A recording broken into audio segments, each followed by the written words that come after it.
My first TikToks were about how much money I owed in student loans, and I thought, what a great time this is to give an update.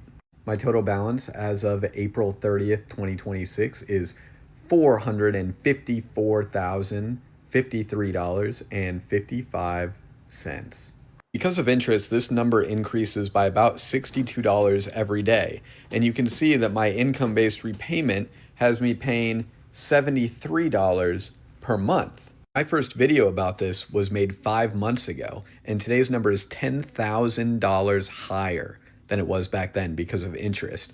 And my total interest that I've accrued is almost $60,000. Tomorrow it'll be $60,000 in interest accrued. Assuming the repayment process doesn't become even more catastrophic, I'll have to make 10 years of payments while working for a nonprofit children's hospital, and then my loans will be forgiven. After I finish my training, the number I pay every month will increase very dramatically. But I have 4 more years of training before I can become a pediatric oncologist and make any amount of money that you probably think I'm making. So how much interest will I owe by then? And will I even touch my principal amount that I owe by the time it's forgiven? Or will I spend the entire 10 years just paying off interest?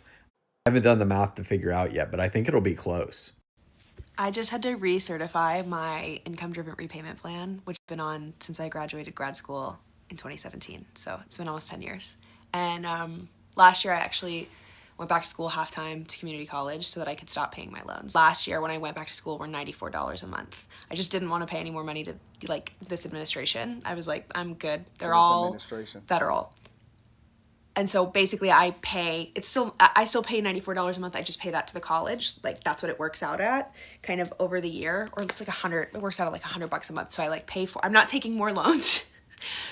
This is not the point of this video. The point of the video is I just had to recertify my student loans for my income-driven repayment plan, and my payment has gone up from $94 a month to $934 a month. Granted, I won't be paying that because I'm back in school, so my loans continue to be deferred. But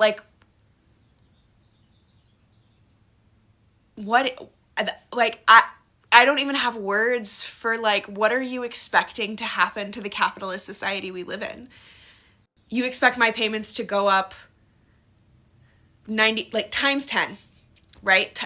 10 times more than what they currently are, and that I would continue, if I was paying that, to put money back into the economy? There's no fucking way.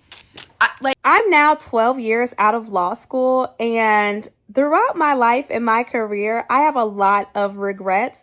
But one thing I will never regret is skipping out on a substantial, nearly full tuition scholarship at a lower ranked law school in order to attend Cornell Law School. I did get a scholarship there, but it was less amount. And so I graduated from law school with like $200 something thousand in debt.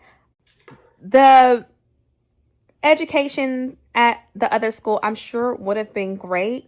But being a Black girl from the South, the second generation in my family to attend college, the first lawyer in the history of my family, it makes a big difference having gone to Cornell, and I think sets my family up on a different trajectory and has had just significant benefits in my life that are well worth the debt that I went into in order to get it. And honestly, I just never really been worried about those student loans.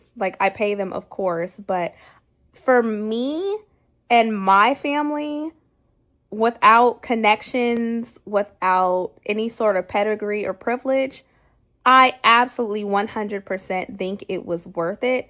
And I also think we do ourselves a disservice when we tell other Black and brown individuals who are also the first in their family to go to law school to choose law schools with less prestige.